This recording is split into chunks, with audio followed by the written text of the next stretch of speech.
Welcome back to Creating Piano Performance and Tutorial Videos. This is week 8 where we talk about how to use green screen. Let's start by looking at some practical examples of when and why you might use green screen. Reason number 1, if you are doing a picture-in-a-picture on a piano tutorial video or advertisement, if you use a green screen, you can actually remove the background and it looks like you are right on the screen. Reason number 2, if you use a green screen below your keyboard, you can clean up the look of your keyboard and make it look really nice. Number 3, you might want to replace your background with another video background.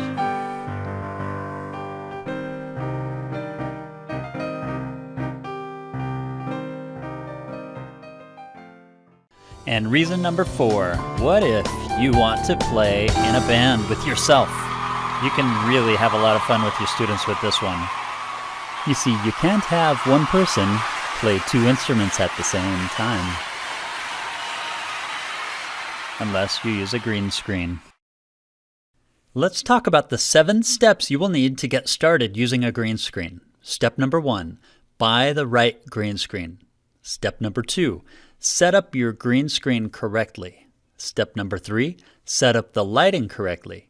Step number 4, shoot the video. Step number 5, upload that video to video editing software that supports green screen effect. Step number 6, crop and size your video. Step number 7, use filters to clean it up. Let's go ahead and start with step number 1, buy the right green screen. In the description of this video, you will find a link to an agenda. If you scroll down in the agenda, you will find a section called Useful Equipment. And in this section, you will find green screens and lighting. I have tried these green screens. I really like them for different reasons. This one is a smaller one, 5 feet by 7 feet, but it really is handy. It has a stand, you can put it behind you, and then you can fold it up and store it away in a nice compact case. The same thing with this one. This one at the top is huge. If you need a very large area, you can use this one and be able to do larger things. I like this one a lot. It's harder to store, so I just kind of keep it up on my wall. Down here, you will see some very helpful links to lights. And lighting is a very important key to having good, even green screens so you don't have a halo around your head. Once you have your equipment, let's talk about how to set it up. Let's combine steps 2 and 3 together, setting up your green screen and your lights. In the description of this video, you will find a link to the full-length webinar where we discuss in great detail how to set up your lighting and how to deal with shadows and why they're important. We will also discuss the length at which you should have your green screen behind you, how to get rid of the shadows on your face, and what types of lighting work best for that scenario. I will just summarize it really quick. You want to make sure that your face is really well lit. You want to make sure that the green screen does not have shadows behind you. And you want to make sure to light the green screen separately than you light your face. So have lights on the green screen and have lights on your face. And that will make editing your green screen much, much easier. Let's talk about these next 2 steps. We're going to shoot the video and then we're going to upload the video to a video editing software that is designed to work with green screen effect. Instead of going into great detail on how to use the video editing software, I'm just going to reference you back to the agenda where you have this section called Intermediate Video Editing Software Required. Each of these talk in great detail on how to use your video editing software and how to upload your videos. If you'll click on one of these video links, it will take you to a YouTube video and you can just scroll over until you get to the part where it talks about the video editing. Notice that we have some really, really good things in here, including tutorials on how to use different editing software. So get your video into the software and then let's talk about the next steps. Now this is the fun part where we talk about cropping and sizing your video and using filters to clean it up. This is really easy to do, but it can be tricky if you don't have a little bit of guidance. So let me give you just a quick tip on how to do it in Camtasia. There is a record button in the top left. When you hit that, it allows you, you can see behind it though, I have this screen thing on the left. I can record my screen. I can record my camera. I can record my microphone, and I can record my system audio, and that's your computer sound. Now you can see, once I've recorded it, what it does is it puts it over here in one of the screen recordings, and then you can just drag that screen recording down to your clipboard. And so that's what I've done. And you can see there's two lines here. This top line here is this video. If I delete it, you'll see my video disappear. And I'm like, Control Z, I don't want that to disappear. That's part of my recording.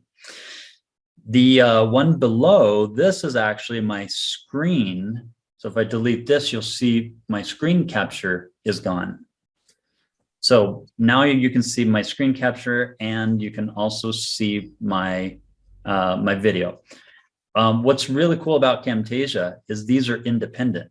So if I wanted to make this bigger because I can't see me, then what I'll do is I can just make it bigger, and I can put it wherever I want. The other thing I can do is crop. So let me give you the original size of this video. This is what I recorded on, and you can see my green screen behind me, but I have some other black stuff. You take that and you can crop it out with this cropping tool. And you don't want to get too close to the shoulder because I might move, and then it looks a little weird because my arm goes out of frame. And then I'll crop this head off. I don't think I'll be jumping in the video, so I'll be safe to be just right inside of there. And then I can move it over here. And now I can adjust the size of where I want it. So I don't want my head kind of going in the words. So I think I'll put it right over here in the corner. And now it has this green box, but the reason we record with a green screen is so we can remove anything behind the green box. So you can't see the words here, but if I go over to the visual effects and I come down here to this remove a color and I just drop it onto the video, which you can drop either down here or onto the video up here. Where did it go? And then I have this remove a color effect. So now over on the right side, you'll be able to see that you can pick a color that you want to remove. Well, the easiest way to do this is to do the color picker, because then you can get the exact color you want to remove. And if you did a good job with the lighting on the green screen, it will all be a very similar color. You can see these numbers pop up. These numbers are the color of green. There are millions of colors, and you can see they're different, but you want to get them as close as possible. I'm going to pick a color close to my head. And this is so that I can remove that one really well. And so now you can see everything around me. Now, a lot of times when you see these videos, you'll see a green little line around the figure. Over on the right, you have three controls. You have your tolerance, your softness, hue, and defringe. My tolerance was set to 10% by default. If I move the tolerance over, what this does is it takes out more, it takes out anything close to that green color. The problem is, as you move more and more, it'll take out everything until you're left with nothing. And so you have to find the perfect tolerance balance. So if I move this over to right there, you can see my shirt has started to disappear. So that means I need to go back to the left a little. Now I'm very close at 38%. I'm going to move just a little bit over. I'm looking at my shirt here. Okay. 36% is, whoops, 36%. 37 is too much. But and I would even say too, like when you're adjusting these, find like where that edge is, and then even back it off a little bit more, because as you move in the shot, that can also cause it to show green. The lighting is going to be changing while you're moving.